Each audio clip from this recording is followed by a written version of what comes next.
Kisyash, Kiprah Panglima Lingga di Kerajaan Aceh. Novel karya Syukri Muhammad Syukri. 9 tahun lebih sudah Panglima Lingga menetap di pulau itu, sampai penduduk di sana memberi gelar Dato Panglima. Lebih-lebih setelah penduduk mengetahui Panglima Lingga kerabat Sultan, mereka pun semakin segan. Selama di sana, Panglima Lingga tidak pernah mengait-ngaitkan dirinya dengan Sultan Johor. Dia hanya menyebut dirinya sebagai pelaut dari tanah Aceh.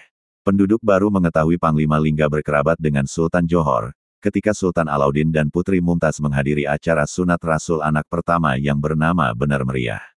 Lalu ketika Sultan menghadiri acara akikah anak kedua yang bernama Sengeda. Setelah kedua putranya dihitan, Panglima Lingga sama sekali pensiun total berlayar. Komandan kapal Lingga diserahkan kepada Pang Amin.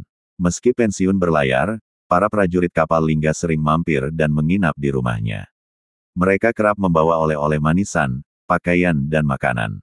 Benar Meriah dan Sengeda sangat senang dikunjungi para prajurit karena selalu dihadiahi manisan. "Saya sekarang petani, bukan panglima," kata Panglima Lingga kepada Pang Amin saat minum teh di serambi rumahnya. "Bagi kami, Tuan tetap sebagai panglima," sebut Pang Amin yang diaminkan oleh prajurit yang lain. "Silahkan, itu hak para prajurit," jawab Panglima Lingga tersenyum. "Seperti apa rasanya menjadi petani?" pancing Pang Amin. "Senang. Saya serasa berada di rumah, di belantara negeri Lingga," jawab Panglima Lingga. Setelah melepas Pang Amin berlayar, tetangga Panglima Lingga bernama Encik Ali datang bertamu. Dia mengajak membuka areal persawahan baru di sisi selatan pulau. Kawasan itu masih rawa-rawa, belum berpenghuni. Encik Ali khawatir kawasan itu akan ditandai oleh para pendatang yang setiap hari pindah ke pulau itu. "Sangat bagus, air melimpah, dan hutannya sangat lebat," yakin Encik Ali. "Pendatang terus masuk ke pulau ini. Kita tidak bisa melarang mereka menandai tempat untuk mencari kehidupan," tambah Encik Ali. "Saya sudah tua, tak bertenaga membuka lahan.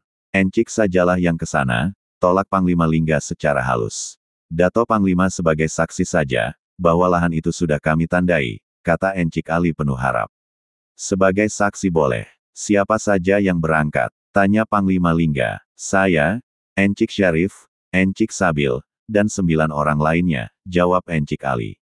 "Berapa lama rencana di sana?" tanya Panglima Lingga memastikan. "Paling lama 2 hari," jawab Encik Ali. Panglima Lingga setuju berangkat melihat lahan yang diceritakan Encik Ali. Disepakati, mereka akan berlayar ke lokasi itu bagda subuh. Bekal makan dibawa masing-masing. Encik Ali mendapat tugas tambahan, membawa bivak sebagai tempat berteduh. "Bagda subuh, saya dan Encik Ali akan berlayar ke selatan pulau," ungkap Panglima Lingga kepada Datin Fatimah usai makan malam. "Acara apa?" tanya Datin Fatimah sambil menyuapi Sengeda. "Diminta Encik Ali menjadi saksi," jawab Panglima Lingga. "Saksi?" tanya Datin Fatimah heran. "Encik Ali dan kawan-kawan akan menandai lahan, dimintanya saya jadi saksi," terang Panglima Lingga. "Oh, begitu. Nanti saya siapkan bekal makanan untuk 3 hari, kata Datin Fatimah. "Cukup untuk 2 hari, koreksi Panglima Lingga. "Baik," jawab Datin Fatimah.